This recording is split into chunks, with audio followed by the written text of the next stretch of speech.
So Clementine, you're an author. You've been to a number of writers' festivals in the past, and you've been to the Bendigo Writers Festival. Can you tell us what's going on at the moment in Bendigo? Well, as I understand it, a couple of days before the festival was due to take place, the City of Bendigo, which co-hosts the Bendigo Writers Festival with La Trobe University, sent out a code of conduct to a handful of participants in the Bendigo Writers Festival. Not every author who was slated to appear received one. It was the authors who were part of the La Trobe University Presents program, which was curated by Professor Claire Wright from La Trobe University, who has since resigned in protest.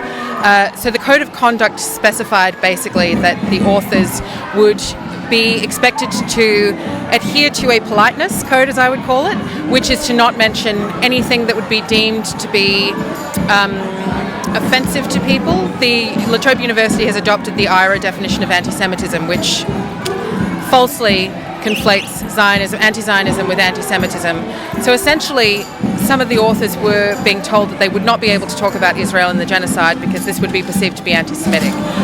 Now, the most offensive thing of that was that it was Randa Abdel Fattah, Dr. Randa Abdel Fattah, Palestinian author and academic, who was appearing specifically at the festival to talk about her new book and about Israel's role in genocide and about the liberation of the Palestinian people, who was being asked to adopt this code of conduct, which would essentially have made it impossible for her to even speak on the panel that she was being invited to appear on.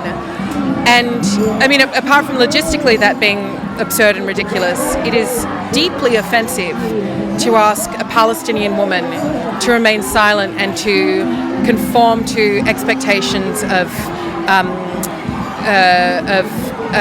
censorship and silencing of herself in order to, as the curator of the festival, Julie Amos, put it, to make sure that people were kept safe.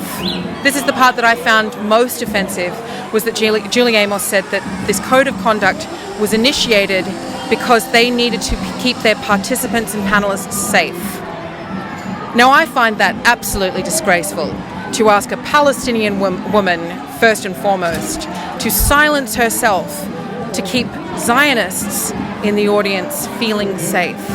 Zionists who are responsible for this genocide and who are perpetuating this genocide and who are mobilizing and weaponizing every cultural institution, obviously including the Bendigo Writers Festival, to silence any criticism of Israel and its role in the annihilation, the deliberate targeting of the Palestinian people and the attempted ethnic cleansing and occupation of Gaza.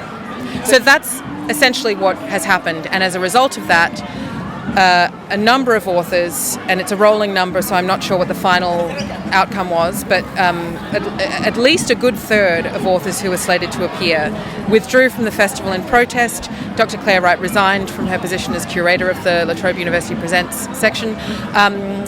Other members of the Bendigo Writers Festival employment group resigned in protest. Bookish Bookstore, who had been slated to sell all of the books at the festival, withdrew in protest in support of authors. So there was a galvanized response from writers who object to censorship obviously, but also who were mobilized in solidarity with writers like Randa Abdel Fattah and Evelyn Araluen, who was a First Nations writer, because of course the First Nations writers were also expected to adhere to a policy of censorship in not discussing Western imperial interests. So it's been very encouraging to see the response from writers.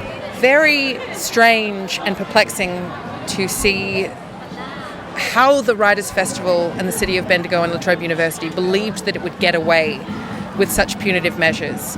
I'm left to wonder whether or not they are shocked by this, in which case they're clearly not really across the pulse of their own artistic communities, or if they expected that this would be the response, in which case they were willing to sacrifice their own festival and their own regional calendar moment in the literary scene in order to satisfy and appease Zionists who presumably complained behind the scenes. So either way, a very damaging portent, and either way, a very damaging reflection on the cultural awareness and integrity of the organising group at Bendigo Writers Festival and La Trobe University, who were responsible for instituting or attempting to institute this code of conduct. Resistance is justified! Resistance